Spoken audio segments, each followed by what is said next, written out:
Hello, friends. Look at that. There's so much festivity happening around us. Welcome to the Happy Half Hour. We got a tree. We've got our sponsor's I like the product. gnome. Yeah. Yeah, there's a little elf or gnome or something. I don't know what that is, but he's festive. He's ready to partake in some Deep Eddies. That's right. He's sitting next to the Deep Eddy. So if the level starts going down over the course of December, you'll know whose fault it is. His, not mine.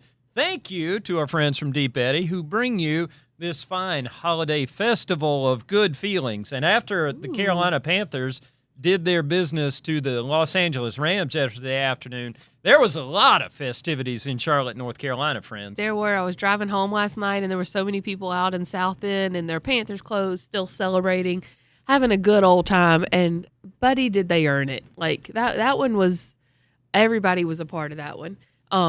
Ashawn Robinson kept saying last night, he was like, that was complimentary football, over and over and over.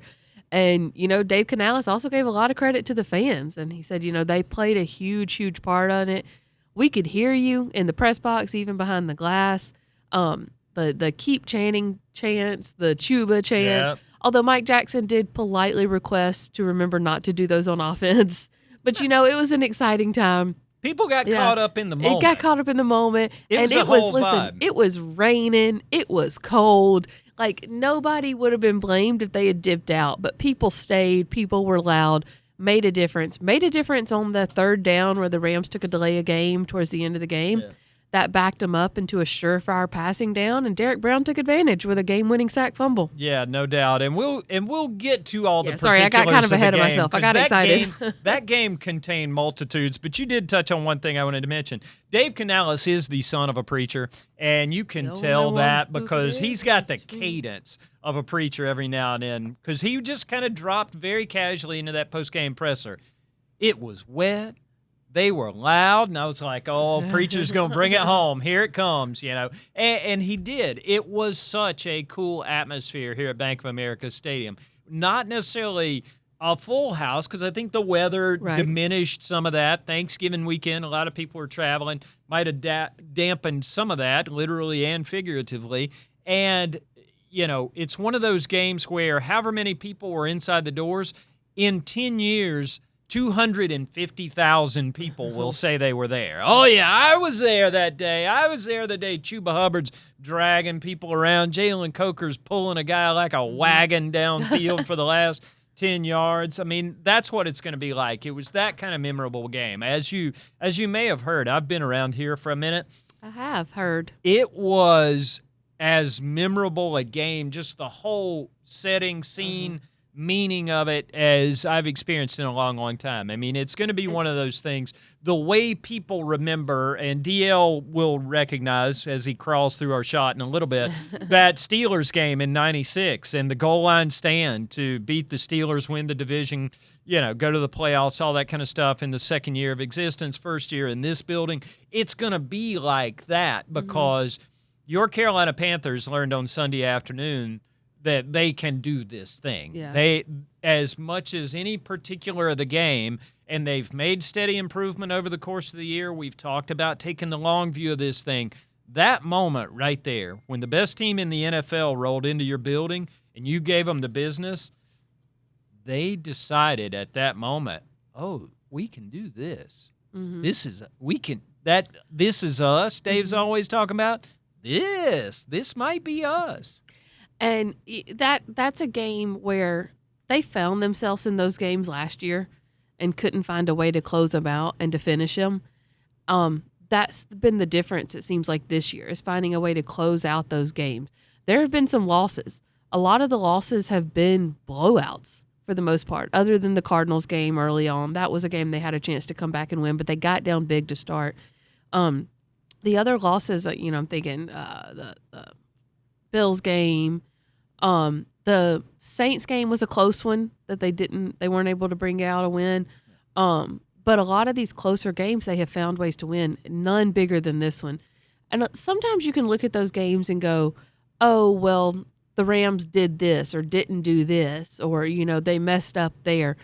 The Rams didn't play a bad game at all yesterday. No. They didn't have an unlucky game. They were clean. They didn't have a penalty until 2.5 minutes left in the game, and it was that delay of game. They scored 4 touchdowns. They scored were 4 doing touchdowns. Things right. They were explosive. They bottled up the run here and there at different times on defense. They got after Bryce with Byron Young. I mean, the Rams played a good game. Yeah. The Panthers just played a better game. And that's the kind of games where they've been looking for to know, okay, we can win. We can win the low-scoring ones like we did in Green Bay. Mm-hmm. We can win these shootouts. They already won a shootout with Dallas earlier this year, but that one kind of had an asterisk next to it a lot of times in like the national narrative because of what the Cowboys' defense was at that point. Mm-hmm. You can't deny this one. They won the game in every way they possibly could have. Now it's about the consistency. Okay, you had a disappointing loss last week. Huge win this week. You go into the bye week, and then you come back after a bye week and you play a currently 2-10 team Saints. They'll have another game between now and then. How do you make sure you're not a letdown again and to keep that consistency? Yeah, it truly is. I was talking to Ike Ekwonu, and there's only a handful of guys. I mean, the topic comes up every now and then. The last time the Panthers did this, the last time you were in a playoff hunt, when you're playing these meaningful games, some of these guys, about a dozen or so of them, were still around in 22 for the end of the Steve Wilkes era as interim coach when they got on that weird run. And they actually played for the division lead on New Year's Day down in Tampa.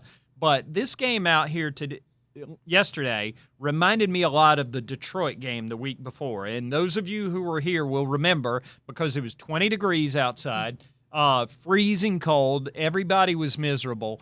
And the Carolina Panthers ran for 320 yards. And it wasn't because it was fancy, and it was because they wanted to do that specific thing in an aggressive way to the Detroit Lions, and they did it. And that's what that game reminded me of yesterday. It was just, I was having flashbacks to Detroit 22 because it was just a drumbeat of running. I mean, you got those steady Chuba Hubbard 5 and 6 yards at a time, just straight down the middle, no finesse, power blocking, power running, and it was a statement of intent game rather than any masterful X and O design or any play calling Dave Canales did. It was just, hey, we're going to run it on you. Watch us do this. Yeah. And that's what they did throughout the day. And, you know, what was really interesting as well was I went back and watched the Sean McVay press conference after the game, and he said it was no secret what they were going to do. And he's right, because Dave Canales, Rico Dowdle, Chuba Hubbard basically said it all week leading up to the game. We're going to run, we're going to run, we're going to run. Everybody in the building knew what they were going to do. And Sean McVay said, like, it was no secret what they were going to try to do. Mm-hmm. They talked about it. We knew they were going to try to run it, and they still just did it. And that's always a good feeling as a team when you know and they know and everybody knows what you're going to do, and you're just stronger and bigger and more – what's the word I'm looking for?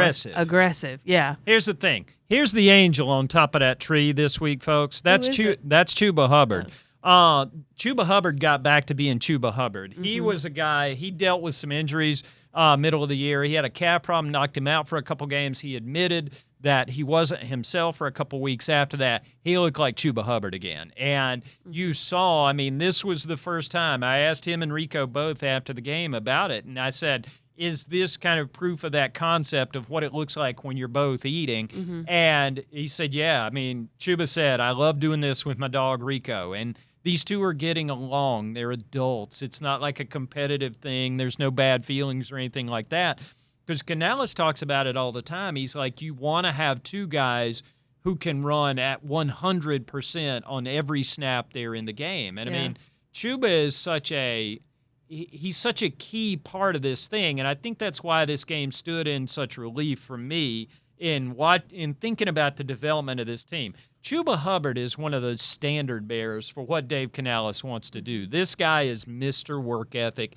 I am a dad. I have a fetish about work ethic. I want to talk about it all the time. I want to emphasize it to people. I saw a stranger with a kid in a Chuba jersey on the way into the game, and I was like, yeah, good work, Dad. Way to put your kid in a hard-working man's jersey. I love that. And that's just – it's one of those things. Chuba embodies all that stuff that Dave Canales preaches, and he has since the day he walked in the door. I mean, He's had to work for what he earned. He spends the time. He prepares. He does all those things. Every week, 3 hours before kickoff, you know, you can count on me talking to Jim Szoke on the Panthers pregame show, hearing a national anthem that is being rehearsed prior to the game, and Chuba's down there on the jugs machine 3 hours and change before kickoff.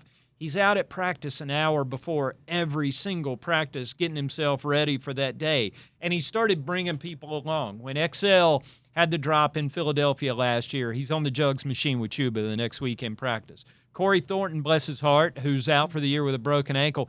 Corey became part of the Chuba youth and was showing up early for every practice. And having those dudes who will drag people along and show them the way is so central to kind of building that program. So, I mean, that's why I came. There are a million particular things you could zoom in on about that game. But, I mean, just thematically, it was so important for these guys because it was your dudes doing it. It was Chuba leading the way offensively with just, I mean, he runs like a metronome. He keeps the rhythm for the entire thing. And Bryce made plays. Listen, Bryce had another good day.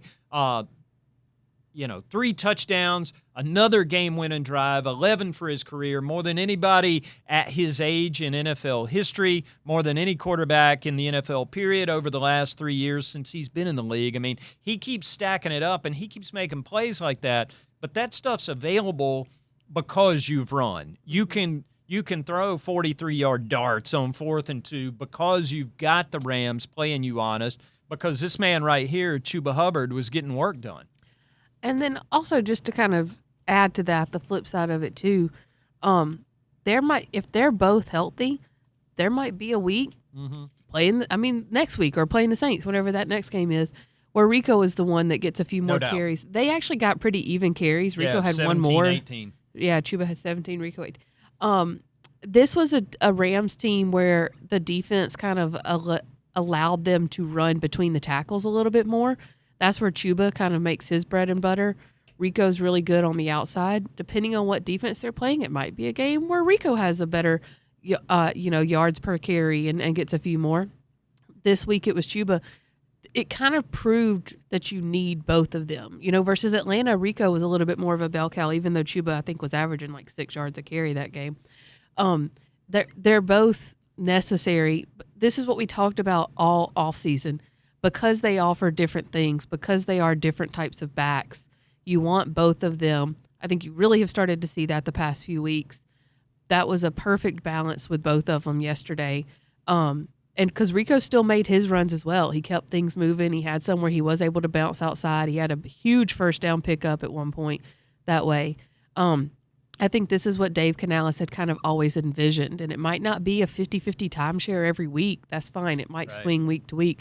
But then to add on to all of that, to have the guys, and especially to have a guy like Chuba who's like, however we're going to do it week to week, don't care. Like, let's just get it done.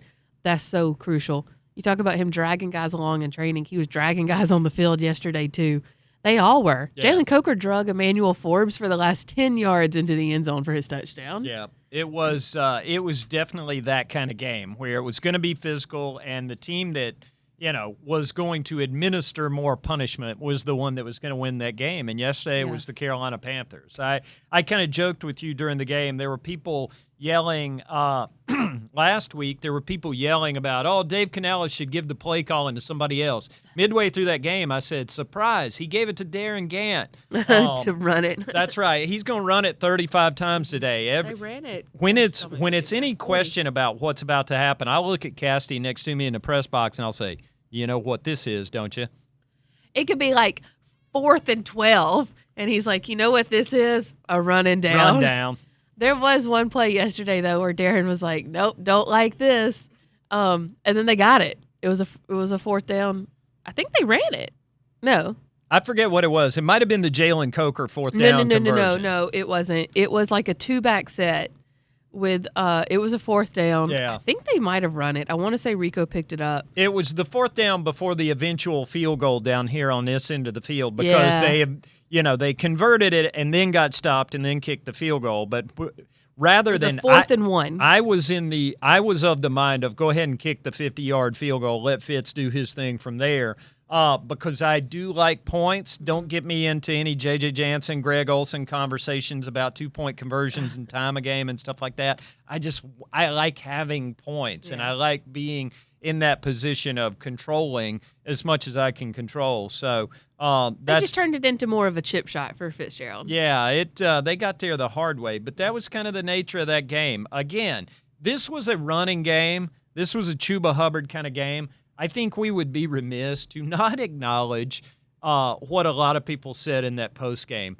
Bryce Young's got that dog in him in certain situations. I mean, when his back's against the wall, when you're in that late game situation, those numbers don't lie. I mean, 11 game-winning drives is something. I mean, he's got a vibe about him that when games are close, they're in it at the end, he'll get that little sly smile on his face, and it's like, God, something's getting ready to happen. And 4th and 2, 43-yard touchdown pass, of course. Yeah, why not? That 4th and 2 to T-Mac for the touchdown, that may have been the best throw I've seen Bryce Young make. Yeah. In his NFL career. Like, it not only the throw being just completely on the money, but to get to T-Mac, I think he was his, third progression in that play. He started left. He went right. It was supposed to be a little, leak out to the tight end just to get past the sticks. And Bryce was like, I got T-Mac streaking down the field past Emmanuel Forbes, who had not given up a touchdown since week 4 until he gave up one the previous drive to Jalen Coker. Yeah. But he had, had not given a touchdown up in weeks. And here I got my rookie streaking across the middle of the field. Sure, let's get it to him in the rain, in the cold, to deliver, to find T-Mac, and then to deliver that ball in that situation. And, again, this was no piddly little pass rush coming down on him. This is Byron Young, Jared Verse. This is a good pass rushing Rams team. And to stand in there, he had a great pocket. Chuba Hubbard had a huge block on that play to give Bryce a little bit more time as well. He blocked. The guy was starting to spin off Icky, and I need to go back and see who it was. The guy was starting to spin, not Icky, Taylor Moton, I'm sorry, was spinning off Taylor Moton, and Chuba blocked him back into Taylor. And from there, Moton just kind of grabbed him and held him up, and Bryce had time. All the factors came in, and then the throw itself, one of, if not the best throw I've seen Bryce Young make in his NFL career. YOLO Bryce is a sight to behold. I mean, he is such a controlled young man. His press conference vibe is always so understated. He never wants to go too overboard saying anything particularly, colorful or anything like that. But when he's out there on the field and he gets that look in his eye, it's like, uh-oh, something's coming. And it doesn't happen every week. I mean, he's, I understand why people are, feeling some sort of way about the Carolina Panthers because it's not the same thing every week. You do get... It's the sign of a growing team. You get clunkers like San Francisco or like New Orleans, and then every now and then you get one of those. You get the Green Bay game, and it's like, holy crap, this team's really figuring it out. Canales said today, I mean, it's a sign of a maturing team. It's a sign of a team that's still learning this stuff, and that's one of the things I think is kind of the bedrock lessons about the 2025 Panthers is young quarterback. 24-year-old Bryce Young, still the youngest quarterback in the division. The Falcons and the Saints have drafted guys who are older than him each of the last 2 years. So funny. Still a young GM in Dan Morgan. Still a young coach in Dave Canales. A lot of people are doing things for the first time in their life. Dave Canales coached his 30th game of NFL football as a head coach. That's actually crazy. I mean, it's wild. Think about it. If you go to a Super Bowl, that's that's a season and a half. Yeah. That is how long he has been on the job. I mean, he's done this 30 times. Oh, yeah, I guess because he's been around Pete Carroll for so long, he's adopted so many of those vibes that you kind of feel like Dave's been at this a lot longer than he has, but he's been calling plays for 2.5 seasons. He's been a head coach for 1.5 seasons, basically, and there's stuff happening around him all the time that's brand new experience for him. And I think that goes for a lot of people across the board. I mean, you've got guys around here like Dom Capers. You've got the Jim Caldwells offering experience from time to time. But these are young people doing things. And, what happens when you get a bunch of young people together? Mistakes get made sometimes. They're learning, they're growing. But, man, it's every now and then when they catch one like that, it's exciting to see. And, on that note, and I'm sure somebody will fact check me, and Matt will tell me if there's something in the YouTube comments, somebody fact checking me. I don't think they have really, for the most part, made the same mistakes game to game.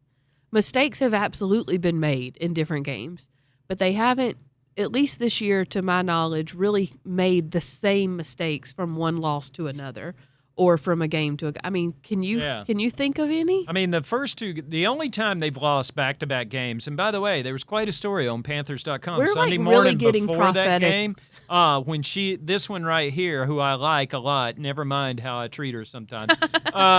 This one right here wrote about how the Panthers hadn't lost back-to-back weeks since weeks Week 1 2. and 2. Yeah. So they've figured out that resilience piece of it. You would just rather not need to be resilient all the time. I think that's one of those. You know what? It makes for a better story at the end of the day. That's one of those growing challenges that they'll figure out over time. But for right now, given the opportunity, as the wise old man once said, it beats the alternative. So yeah, we'll take the resilience. Exactly. And you're growing together. I mean, I know we've said this before, but J.J. Jansen said this at the end of last season. When you're sitting there and at a 5-12 season and it's like, oh, okay, well, there's improvement, but here we go again at the same time. And J.J. said, you've got a GM, a quarterback, and a coach that are on the same timeline. Mm-hmm. Do you know how rare it is in the NFL to have all three of those things on the same timeline? And he's like, this is so exciting for this team. Yep. And buddy, he was right. Yep, no doubt. Don't tell JJ that though. His head doesn't need to get any bigger. Yeah, that's all right. Hey, speaking of growing, we're gonna need a bigger tree because this next one up here on the top of the tree. Who is that? I'm trying to figure it out. That would be DB. And of all my heads on sticks, the Derek Brown head on a stick might be the biggest. I mean, in real life, Derek's got a large head. Derek's a large human being. And that played a big part in this game early on. That first Nick Scott interception, I think that came off about right here. Yeah. It came off somewhere in the Derek Brown facial region and straight in the hands of Nick Scott. Nick ain't going to give away that gift. Mm-hmm. But it was the early indication that Derek was going to make a big impact on this game. I mean, he deflects that early pass. It gets turned into the interception. When the game was on the line and Matt Stafford had the ball, possibly on the verge of doing Matt Stafford things, Derek Brown chases him down, knocks that ball loose, sack, forced fumble, ball game. Yeah. A'Shawn Robinson was so funny. He's like, as soon as I saw that ball come out, I thought to myself, like, oh, that's ball game. Mm-hmm. Like, at that point, it was over.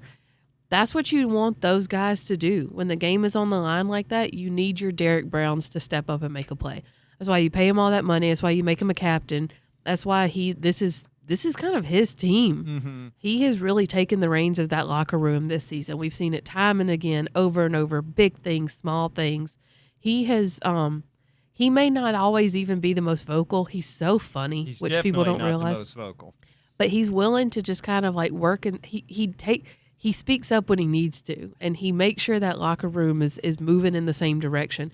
You've got your more vocal guys like A'Shawn Robinson, who's just a maestro at like pregame speeches. Mm-hmm. A'Shawn Robinson's so good at those, but he's working in tandem with Derek Brown. Those two know what they want this team to be and what it can become, and it's really Derek who is the leader of that locker room. I would say almost more than anybody else. And those are the guys that when the game is on the line, you trust them to make a play, and he did it in the biggest way. Yeah, no doubt. I also again. I forgot to add something. Also, in a good leader mode, humble as he is, DB gave a lot of credit to everybody else on that play. He said the only reason he was able to get to Stafford, and he's right if you go back and watch it, is because Turk collapsed the pocket and pushed Stafford up. And then he said, as soon as the ball was out, DJ Wanham was there to pick it up. And he made the comment, DJ Wanham, he said he has affected the game so much this year in ways that never show up on a stat sheet, but he's always there to help facilitate a play. Mm-hmm. And he was in the right place at the right time because of that. It wasn't luck. He knew where he was supposed to be for a play to get made, and he was there when Derek knocked that ball out and was able to pick it up for the recovery. Yeah, no doubt. And again, we'll talk a lot more in the weeks to come about the next things next and playoff implications and all those kind of things. But I really do believe that in a lot of ways this game was a huge step in the development of a young team. Primarily because cats like these two, your core guys, people Dan Morgan has extended. You give a man a contract, you're telling the world this is what we want to be about. Yeah. They extended Derek. They extended Chuba the middle of last season. J.C. Horn, even though he wasn't out there on the field yesterday, is that guy at cornerback. He leads all cornerbacks in the NFL in Pro Bowl voting and fan voting Go for vote. the Pro Bowl. So everybody go vote for JC. And for also, the other guys. Go vote for this guy. The fact that Derek Brown's not among the top 10 in Pro Bowl voting at his position is just ridiculous. That's crazy. 2 years ago, when DB set the NFL's all-time record for tackles in a season by a defensive lineman, he was not in the top 10 of fan voting, still went to the Pro Bowl because the coaches and the players, they know. So if you want to be smart like coaches and players and smart like us, go vote for DB for the Pro Bowl. He'd appreciate that. And also, it's just the right thing to do. I mean, come on. So, here we go. It is 7-6 going into a bye week. I feel like the angel on top of that tree should start singing, you know. Is that the Charlie Brown tree? It's very festive. It is. Don't you make fun of that little tree. It's a good little tree. At what point did I make fun of it? See, you've got a negative attitude sometimes. You'll take things in a direction nobody ever intended. I told our photographer, Andrew Stein, one of the good ones, great ones here, he said something to me earlier, and I said, somebody's been getting a little mouthy lately. And he goes, am I getting mouthy, or am I just finally coming into my own here at the Panthers? Like, maybe so. One or the other. But a lot of people are starting to come into their own with the Carolina Panthers. That's almost like I set you right up for that. That's right, you did. It's called bringing it back around to the top. I mean, it really did. Guys are coming into their own. They're starting to believe that this is an actual thing that is happening. Mm-hmm. And maybe it is. They're 7-6. They've got a week to sit back and rest and relax and take a little time. Here's a pro tip. If I ask you where you're going for the bye week, what are you going to tell me? None of your business. That's right. That's the only appropriate answer. Once upon a time, Steve Smith started telling me a story about a trip him and his family were going to take, and I said, that's a great story. I'd love to write about it. He said, nope. You tell people where I'm going, they'll rob my house. So don't rob Cassidy's house. She's going to be there. Don't come to mine. I'll be sitting on the porch with a dog and a gun, as far as you know. But, no, it's bye week. We all need a break. It's been fantastic. It's been a lot to break down. There's a lot more coming your way on Panthers.com. So keep it locked on to the .com. Keep it locked on to the YouTube channel for the next week. We've got goodies scattered out for you all week. We got all kinds of stuff planned. But that's going to take care of us for today, and that's going to take care of us for this week. Next week, after we're rested and relaxed, possibly tan, as far as you know. I'm not telling you where I'm going, but I could be tan. After all that, we'll start setting up playoff possibilities, because that's a real thing we're talking about in December now. What did Icky say? No more talk about draft picks. We're that's talking right. playoffs. Icky Ekwonu said, we've talked about changing the narrative, and we have. We ain't talking about draft picks. We're not talking about ruining other people's seasons. They've got something to play for themselves, and so I can't wait to see it all come together. We'll see you, and we'll start down that process of that last month of the season next week when we circle back on the next Happy Half Hour.